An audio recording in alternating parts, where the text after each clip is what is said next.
আজ উপনিষদ মিউজিক একাডেমির যে বার্ষিক অনুষ্ঠান হচ্ছে সেখানের একটা বিশেষত্ব হচ্ছে অভিজিৎ বন্দ্যোপাধ্যায়, সুরকার গীতিকার।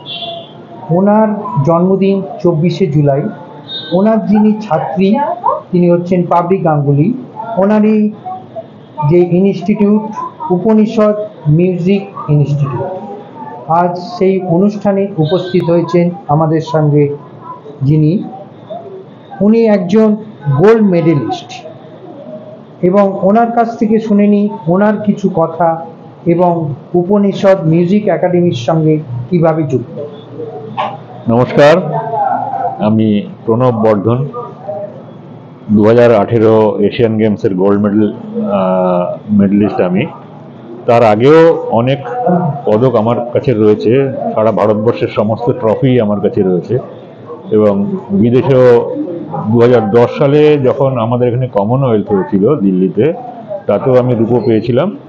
তারপরে 2017-তে সিওলে Asia Pacific gold medal, 2018 Asian game gold medal, 2022 Asia Pacific gold medal, 2023 Asian জোনের গোল্ড মেডেল ইন পাকিস্তান লাহোরে, আর এই বছর মানে 2024-এ আপনার আর্জেন্টিনায় বিশ্ব চ্যাম্পিয়নশিপের রানার আপ। প্রথমবার ভারতবর্ষের থেকে এই অ্যাচিভমেন্টটা আসে। তো ব্রিজ একটা কার্ড গেম।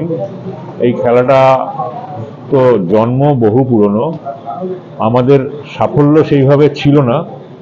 প্রথম এটা 2018-তে এই খেলাটা এশিয়ান গেমসে অন্তর্ভুক্ত হয়, এবং প্রথমবারই আমি দেশের হয়ে গোল্ড মেডেল নিয়ে এসেছিলাম।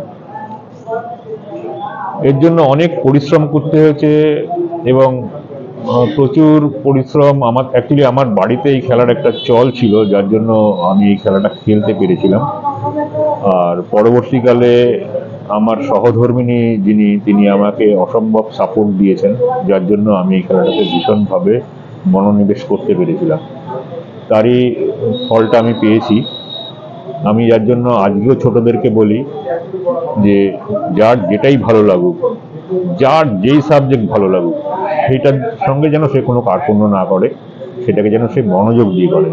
সেটা তাস খেলা হতে পারে, দাবা খেলা হতে পারে, বা অন্যান্য মিউজিক, খেলাধুলা, পড়াশোনা, যেটাই করুক সেটাকে যেন তার ওটার সঙ্গে কোনো কম্প্রোমাইজ করতে নেই, সেটাকে ভালোবেসে করতে হয়। ভালোবাসা না থাকলে কোনো সাফল্য আসে না।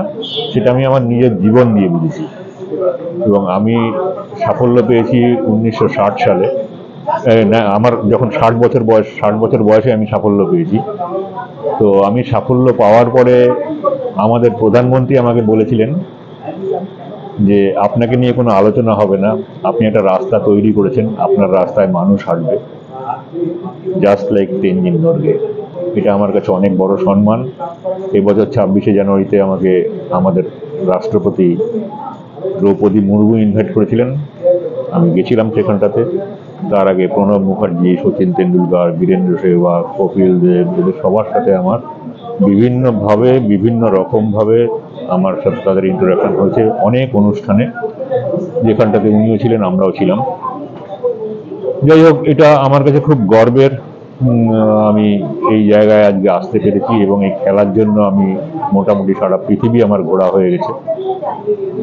সব জায়গায় তো সাফল্য আসেনি, কিন্তু আমি দেশের হয়ে প্রতিনিধিত্ব করতে পেরেছিলাম, এটাই আমার কাছে গর্বের লাগে। কারণ আমাদের এত বড় দেশ থেকে আমি যে বিবেচ্য হয়েছিলাম, সেটাই আমার কাছে অনেক গর্বের। আর পাপড়ি, এই উপনিষদ সম্বন্ধে একটু বলি।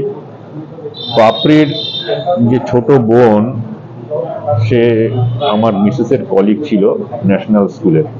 সেইখান থেকে ওদের পরিবারের সাথে আমার পরিচয়। তারপরে আমি পাপড়ি সম্বন্ধে যখন শুনলাম ও খুব গান ভালোবাসে, এবং এই গান নিয়ে রয়েছে উপনিষদে, ওর একটা অর্গানাইজেশন আছে, আর গানটা আমি ভীষণ ভালোবাসি। আমি ভালো গায়ক নই, বা গানের কোনো কিছু শিক্ষা আমার নেই, কিন্তু গানটা আমার আমার খুব প্রিয় গান। আমি খুব ভালোবাসি। আমি সকাল সন্ধ্যা আমি যে খেলতেও যাই, সেখানেও আমার যারা রুমমেট তারা আমাকে বলে, তুমি এত সকালবেলা উঠে গান চালিয়ে দাও। আমার গানটা শুনলে মনে হয় যেন শরীরটা একটু চাঙ্গা হলো। তো আর আমরা পুরোনো দিনের সেই সমস্ত মেলোডিয়াস গানগুলো শুনে শুনে শুনে শুনে এমন অবস্থা হয়ে গেছে যে এখনো সেই গানগুলো হলে পরেই শরীরে একটা আন্দোলন হয়। তো পাপির এই কর্মযজ্ঞে আমি আসতে পেরে আমার খুব ভালো লাগছে, এবং আমি দেখলাম ওর যে চিন্তা ভাবনা এবং ও যেভাবে পরিশ্রম করেছে এর উপর দিয়ে, তাতে ওরও সাফল্য এসছে এবং ও আরো আরো অনেক বড় জায়গায় চলে যাবে, এটা আমার ব্যক্তিগত বিশ্বাস। ধন্যবাদ সকলকে।